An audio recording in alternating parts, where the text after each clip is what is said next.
नमस्कार, गौतम बुद्ध नगर। आप देख रहे हैं जीबीएन एक्सप्रेस न्यूज़ और मैं आपके साथ गुलहसन जायसवाल। इस वक्त मैं जेवर विधानसभा के गांव मकनपुर खादर के अंदर खड़ा हुआ हूं, जहां पर एक घटना सामने आई है जो कि शासन प्रशासन के अत्याचार से दुखी होकर परिवार के लोग अनिश्चितकालीन अनशन पर बैठ गए हैं। आइए हम बात करते हैं परिवार के लोगों से कि क्या उनको दिक्कत है, क्या इनको परेशानी है, जो कि ये अनिश्चितकालीन धरने पर बैठे हुए हैं। जी माता जी, क्या दिक्कत हुई जो आप अनिश्चितकालीन अनशन पर बैठी? दिक्कत ये है जी, हम पे यूं ही थोड़ी सी जमीन है और हम बाहर रहते हैं। हम 50 साल मेरी शादी को हो गया, हमने ये जमीन अपनी ही देखी है बड़े बूढ़े की, और इसी में ही हम रह रहे हैं। बोवे जोते हैं। अब यहाँ में धिंगा मस्ती हमारी जमीन में टंकी का निर्माण कराया जा रहा हो, और हमसे ये कहा जा रहा हो ये सरकारी है, अपनी जमीन ढूंढ लो। हम कहाँ ढूंढे?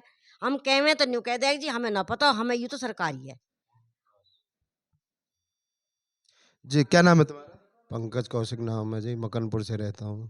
अच्छा जी, जैसे कि आप अनिश्चितकालीन अनशन पे बैठे हुए हो, क्या परेशानी आई है इस? ये टंकी का निर्माण हो रहा है जी हमारी ज़मीन में, और सब ये कहते हैं कि ये नक्शा नहीं है, कुछ नहीं है, लेकिन इसका निर्माण कराया जा रहा है कि ये हमने चिन्हित कर दिया, ये हमारी ज़मीन है, तुम्हारी नहीं है। पटवारी ने खूब धमकी दी है, सब चीज़ दी है। अब हमारी मजबूरी है कि हम सब पे चले गए, कोई हमारी सुन नहीं रहा। लास्ट चारा हमारे पे यही है। इसी पंचवर्षीय में इसका निर्माण और एक तरफ अपने मकान का निर्माण हो रहा है, तो ये भी पॉलिटिक्स से हो रहा है। क्या आपको लगता है कि इस तरीक़े से आपको न्याय मिल जाएगा? अब जो भी न्याय मिलो या कुछ भी हो, बैठे तो हैं ही हम। मिलना भी चाहिए न्याय, जब ये लास्ट स्टेज है। अच्छा, क्या नाम है आपका? मेरा नाम योगेश शर्मा है और मैं गांव मकनपुर खादर का निवासी हूं। अच्छा, ऐसा क्या दिक्कत आ गई आपको, क्या परेशानी होगी आगे आपको शासन प्रशासन से, जो कि आप पूरे परिवार के साथ में अनिश्चितकालीन अनशन पे बैठे हुए हैं? देखिए जी, मैं आज अपने पूरे परिवार के साथ आमरण अनशन पर बैठा हूं।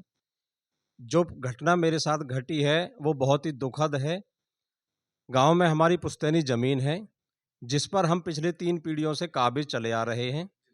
वर्तमान में मैं मेरा परिवार हम दादरी रहते हैं, गांव में हम नहीं रहते हैं।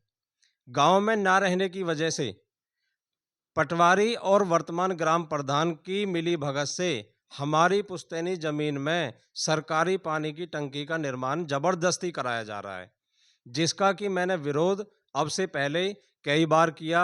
डीएम से किया, एसडीएम से किया, विधायक जी से किया, सांसद जी से किया, लेकिन मुझे इसमें किसी से भी कोई मदद नहीं मिली, और जबरन मेरी उस जमीन पर मेरे से वो मेरी पुश्तैनी जमीन छीन ली गई, जिसमें सबसे ज़्यादा अहम रोल हमारे पटवारी जी का रहा है, जिनका नाम वीर बहादुर सिंह है। उन्होंने हमसे हमें डराया, धमकाया और हमसे बोले कि आप गलत नंबर पर क्या बैठ। पटवारी ने आपकी जमीन को चिन्हित करके नहीं दी है कि ये ग्राम समाज की है या ये आपके पुश्तैनी है? नहीं जी, जब हमने इस पर आपत्ति की कि हमारी ज़मीन में ये सरकारी टंकी का सर्वे क्यों कराया जा रहा है, तो पटवारी जी के द्वारा हमें डराया धमकाया गया और हमसे कहा गया, जिसकी फ़ोन रिकॉर्डिंग मेरे पास है, हमसे कहा गया कि आप गलत ज़मीन में बैठे हो, जिस ज़मीन पर आप बैठे हो, जिसे आप अपनी ज़मीन बता रहे हो, वो सरकारी ज़मीन है। जबकि इन्हीं पटवारी के द्वारा किसी अन्य प्रकरण में एक रिपोर्ट पेश की गई, जिसमें ये कहा गया कि ग्राम मकनपुर खादर चकबंदी सर्वे में है, जिसका कि नक्शा उपलब्ध नहीं है, और इस वजह से हम किसी भी नंबर को चिन्हित नहीं कर सकते। लेकिन इस मामले में मेरी पुश्तैनी जमीन को जबरदस्ती मुझसे छीन लिया गया और उसमें जबरन पानी की टंकी का निर्माण कराया जा रहा है, और इसमें मेरी कोई मदद किसी भी तरीके से कहीं से भी नहीं की जा रही। अच्छा, ये जो टंकी का निर्माण कार्य चल रहा है, ये किसके द्वारा निर्माण कार्य चल रहा है? देखिए जी, इसके बारे में हमें ये बताया गया कि हमारा गांव जो है डॉक्टर महेश शर्मा, जो कि हमारे वर्तमान सांसद हैं, उनके द्वारा हमारे गांव को गोद लिया गया हुआ है, और उन्हीं के द्वारा ये विकास कार्य कराया जा रहा है। टंकी निर्माण का कार्य भी उन्हीं के उससे कराया जा रहा है, सांसद जी के द्वारा। क्या नाम है आपका? मेरा नाम योगेश शर्मा है और मैं गांव मकनपुर खादर का निवासी हूँ। अच्छा, क्या दिक्कत है आपको, क्या परेशानी? दिक्कत ये है, मेरे साथ वो हुआ है जो आज तक इस गांव में किसी के साथ नहीं हुआ होगा, वो अन्याय मेरे साथ हुआ है। ये पीछे हमारी जमीन है, दादा लाई पुश्तैनी जमीन है हमारी, जिसके कागज, खसरा खतौनी सब मेरे पास है। 3 पीढ़ियों से हम इस पे काबिज चले आ रहे हैं। हमारी दादालाई ज़मीन है, आधे में हमारे ताऊ जी हैं और आधे में हम हैं। उसके बावजूद भी दादालाई ज़मीन होने के बावजूद भी ज़बरदस्ती गाँव में पानी की टंकी का कोई प्रस्ताव शासन से आया, जिसको कि मेरे दादालाई खेत में लगवा दिया।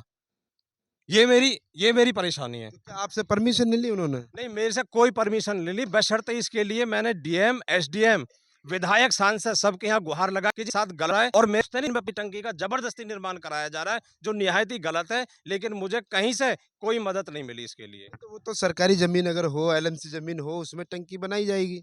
देखिए, गांव में लगभग जो बताते हैं, वो प्रधान के द्वारा जो बताया गया है, लगभग 3000 बीघा सरकारी जमीन है।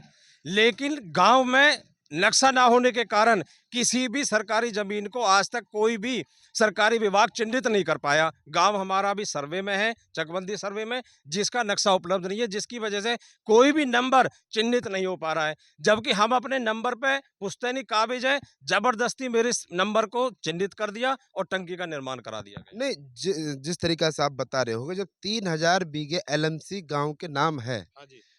तो फिर आपकी जगह को चिन्हित क्यों करा? क्या दिक्कत आई? जबरदस्ती सबकी मिली भगत से, सरकारी अधिकारियों की मिली भगत से, ग्राम प्रधान की मिली भगत से, लेखपाल की मिली भगत से ये सारा काम हुआ है जी। आपसे दुश्मनी क्या है? क्या वैर है? मेरी किसी से कोई दुश्मनी नहीं है जी, मेरी किसी से कोई दुश्मनी नहीं है। उनकी क्या दुश्मनी है मेरे से मुझे नहीं पता। मैं तो गांव में हम रहते भी नहीं है जी, हम ग्रेटर नोएडा दादरी रहते हैं। हमारी ये जमीन यहाँ खाली पड़ी है, कई साल से खाली पड़ी थी। गांव के ही लोग इसको इस्तेमाल में कर रहे हैं, लेकिन जबरदस्ती मेरी जमीन में ये पानी की टंकी का निर्माण करा दिया गया है। तो आप लेखपाल से, पटवारी द्वारा अपनी जमीन चिन्हित कराते हैं, अपनी जमीन छटनी कराते हैं। ये एक बार नहीं जी, कई बार गुहार लगाई है, एक ही जवाब मिलता है, गांव का नक्शा उपलब्ध नहीं है और गांव चकबंदी सर्वे में है। हम किसी भी नंबर को चिन्हित नहीं कर सकते, जबकि सरकार ने जबरदस्ती अपना नंबर बता के मेरे नंबर में टंकी का निर्माण करा दिया है।